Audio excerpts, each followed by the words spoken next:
The Elves and the Shoemaker.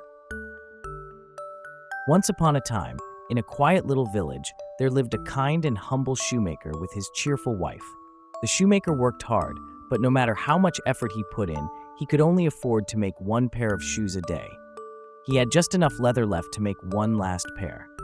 That night, the shoemaker sighed and said, "I'll cut the leather now and stitch it in the morning."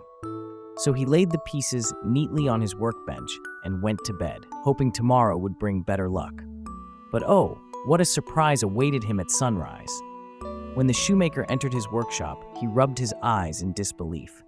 There on the table was the most beautiful pair of shoes he had ever seen. Every stitch was perfect, every detail polished.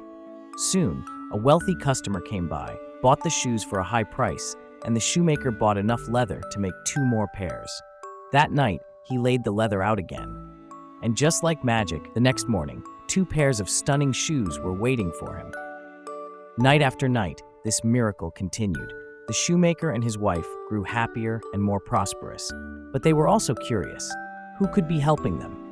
So one cold winter night, they decided to stay awake and hide behind the curtain to find out. As the clock struck midnight, twinkle, in through the window jumped 2 tiny elves with pointed ears, wearing ragged clothes and bare feet. They giggled and danced their way to the workbench and began stitching with such skill and speed, the shoes seemed to form like magic under their nimble fingers. The shoemaker and his wife watched with wide eyes and warm hearts.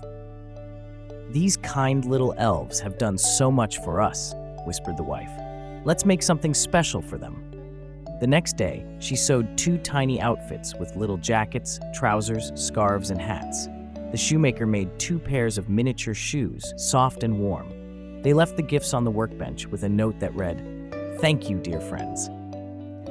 That night, the elves arrived as usual, but instead of leather, they found the tiny clothes.